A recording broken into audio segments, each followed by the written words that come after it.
Hello world. So I have booked not booked, I booked a flight to Puerto Vallarta, Mexico for autumn. One-way ticket at the moment. I probably will only be gone like a month depending on how much I can afford before my boyfriend gets annoyed. But yeah, I'm going on a little solo trip with maybe some family or friends popping up along the way, and I'm really excited. I go to some cool little spots and some places that are more off the grid. I just kind of decided to do it, and on Sunday, today's Tuesday, but on Sunday I booked it, and you know, I'm just gonna go for it. It's still a few months away, but I'm really excited, and I hope to be filming the whole time. I want to get back on YouTube and filming, and I really enjoyed that when I was doing my adventures before. And you know, I know nobody really cares except for me. Thank you to my 47 subscribers. I appreciate you. But yeah, this will be my first long solo trip, and I'm really looking forward to it. And I can't wait to, create some cool videos while I'm there, hopefully. Yeah, hopefully I will continue modeling while I'm out there, but I hope I can do some cool photo shoots, maybe collaborate some brands, influencer life, I guess. But I think this would be more of a good way just to keep practicing modeling. I've been working really hard on it for the last 10 months and, working with lots of photographers and putting lots of time and energy and money and investment into all this. So I don't want to just give this up. I've had no luck with agencies. I've had probably a high rejection rate due to my age and my height. And I think a little bit to do with body type. Industry hasn't really progressed as much as I'd hoped. And maybe, you know what, maybe there's just no room for me anymore in this industry, but ideally I would love to model and travel full-time. I would love to work with an agency. I would love to go to Paris Fashion Week, and I would also love to live in like Bali and Greece and go to places like Iran or Turkey and do a lot of those things and be able to do both. It's my first little experiment traveling on my own, and I think it's a good place to start. And I'll be 30 in a year, and why not now? I shouldn't keep waiting for my life to start. Also, I realize how weird that angle is with the feet. I'm not very good at this vlogging thing. Talking to a camera makes me uncomfortable, and I need to get used to that. So I will be practicing, and I apologize in advance to the people that follow me, friends and family pretty much. Thank you, I adore you, and I'm sorry for my weird learning curves.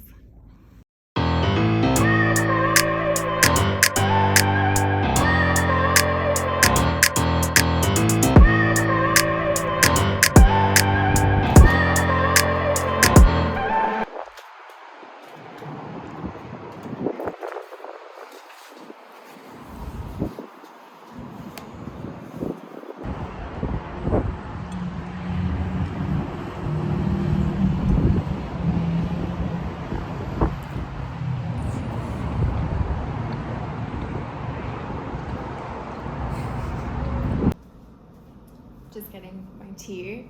Bear with me. All right. So you're probably wondering, why Mexico? I mean, if you Google Mexico and, let me straighten that out. Sorry, learning curve. If you look up Mexico on YouTube, and you'll see, crap, I'm already making a mess. Let's see if my AirPods work. Okay, so when you look up Mexico, you'll see like every influencer under the sun and like digital nomads and all that stuff. You'll see all these people enjoying it. All the things you'd expect, which I will probably do. But everyone has their important things to them, and Mexico is one of the first places that I went with my aunt, or my grandpa for that matter. My aunt is super well traveled. She went through a pretty intense motorbike accident, and she almost died. She had a big transition of things in her life that are, that's her story to tell. Maybe she'll tell it to YouTube one day. Yeah, she's this really amazing person, and she took me to Mexico. But yeah, she's been on so many amazing adventures and really pushed herself. She's created this really beautiful, amazing life, and she started to bring me along. And we went to Isla Halbosh, and that was my first time being on a small island like that. That was kind of reminded me a little bit of where I grew up. Of course, it's still touristy, and a lot of gringos or whatever. Very populated, but it did have that barefoot beach vibe. People were really cool. I felt safe. Mexico is a tough one because some women who are from there, and they have had very traumatic experiences growing up there, and really terrible things happened to them just by being a woman in Mexico. And their stories are ones of survival. I have been very, very careful, not going out at night and doing all these things, but also I've met the most incredible people. Shout out Miguel, the most amazing taxi driver turned tour guide ever, and his cute dogs. He's a phenomenal human. I just went to Isla Halbosh, and for 4 days it was someplace that I have not stopped thinking about since, and that was back in 2018. I don't even know how to explain my aunt. She's the most incredible person, and she's the reason why my love for Mexico started, I guess. There was always this fear, this irrational fear of Mexico, and watch out for scammers, and you're gonna get robbed, or all the things that you see in the news. So glad I was wrong. Back in 2013, I actually managed a taqueria in Squamish, which is a small town outside of Vancouver. The most random little place ever.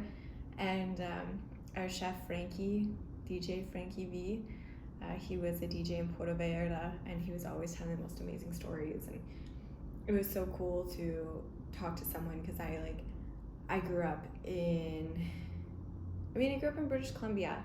It's not the most diverse place, and a lot of people have never left, especially when you grow up on small islands. People are lovely and friendly and hippie and welcoming and amazing, but it is really safe, and it is a bubble, and you see these things on the news, and you're just I don't, there is that fear. Anyways, I digress. I apologize for the tangent. Why Mexico? Because of this love of travel, and this understanding from my aunt that you can be a solo female traveler, and that you can do things and enjoy life and have this amazing, wonderful experience, and you don't have to be stuck in this routine. So I have chosen at the moment Sayulita, just for a little bit though. I hear it's busy party town, which is not really my vibe, but I will spend more time in San Pancho, or San Francisco, according to Google, the original San Francisco. I hope I can create a little bit of a foundation there. I think that would be, just wake up every day, you do yoga, film, and just, I guess, have my eat, pray, love, moment. This is some white girl shit for sure. And then I would love to head down to Yelapa for a little bit more off the grid, but still very accessible, safe. I'm not exactly going anywhere out of the ordinary or off the beaten path too much. Like to do more research and find some cool places, but I am very careful. This is my first time traveling solo for the most part, which is, I know, risky to talk about and say. And I am a little bit nervous about how much information I should give or share. And I don't know if that's silly or not silly to feel that way. But yeah, I'm really excited for Yelapa. What got it on my radar is there was a guy renting this sweet little place for $400 a month for the low season. So my aunt sent it to me. She was like, you should go. And I really wanted to. I was September, October, I want to rent it. I'm just gonna go.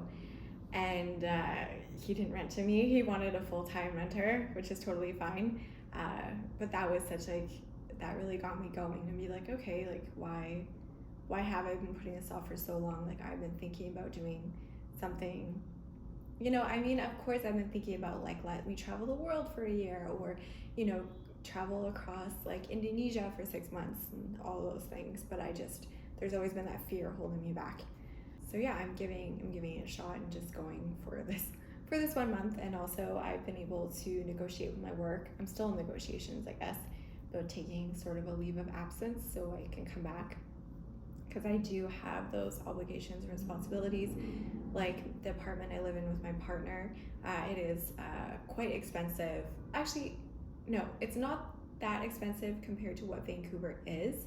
I am very lucky with my beautiful situation, but it is a lot of money, and to put him in the position where he has to pay for all of our rent, that is a lot of money, and that isn't fair to him. So I do have the obligation to make sure that rent is covered. Also to him, like, he's so lovely, and he will be coming down for a little bit at some point, which I'm very excited about. It's the best photos.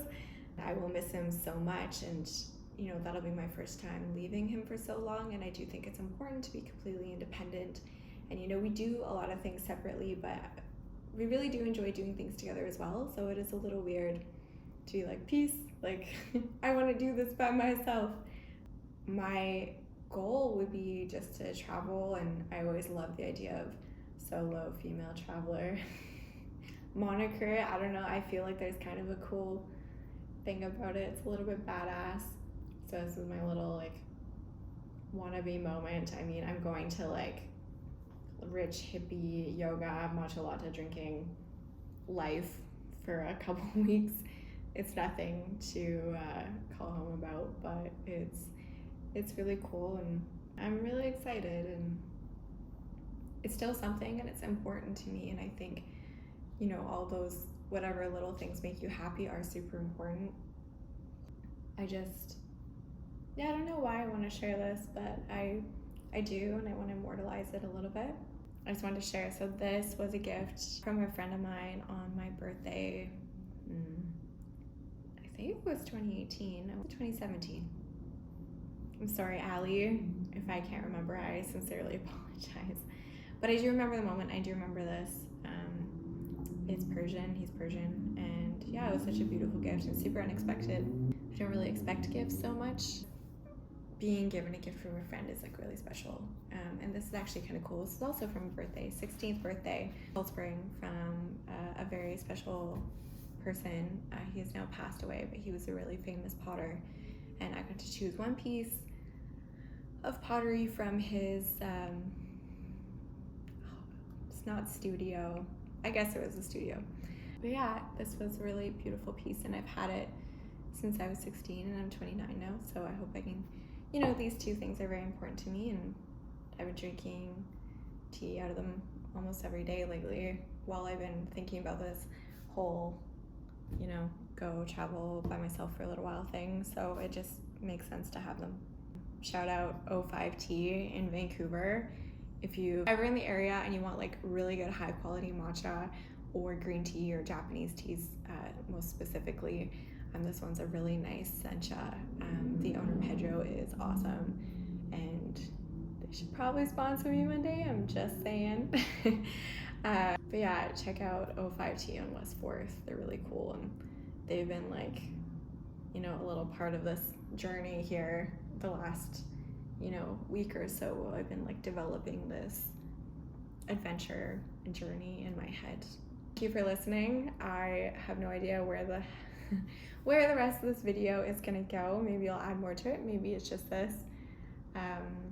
Oh right, one thing I did want to say is I've always been like majorly inspired by people who travel and are digital nomads, or more realistically, people who just decide to kind of take a leap, travel when they want, not just for vacation and not just for digital nomad life or whatever, but because they just like purely want to enjoy it.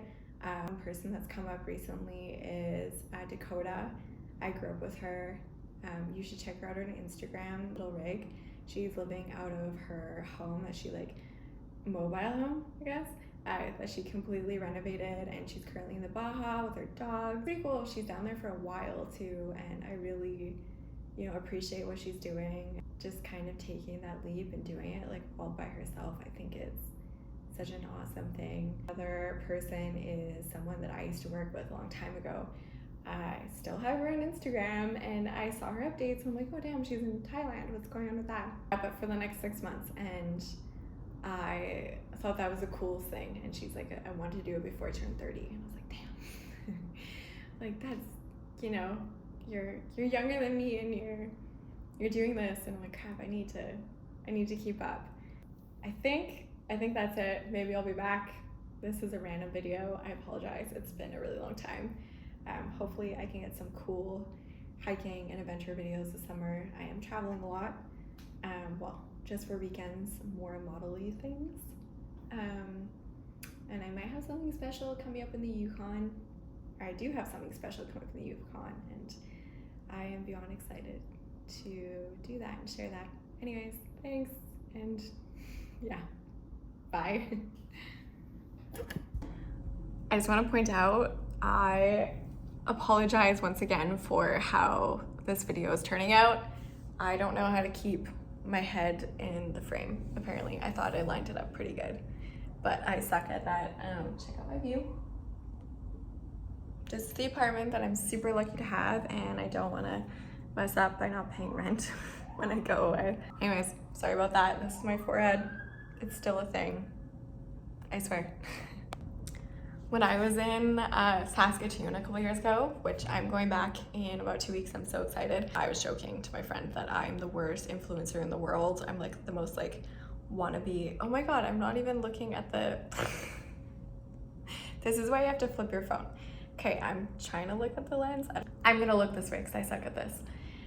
I'm the worst influencer in the world, and for some reason I just can't get the hang of it. You know, I've been told like, oh, you're such like a typical, like, you know, like to travel, matcha, yoga, whatever. You could totally be like an Instagram influencer and like all that stuff. And yeah, I just can't seem to grasp it for some reason. It's a struggle for me, and I don't think I'm ever gonna get the hang of it, to be honest. If I do, you know I'm faking it 100%.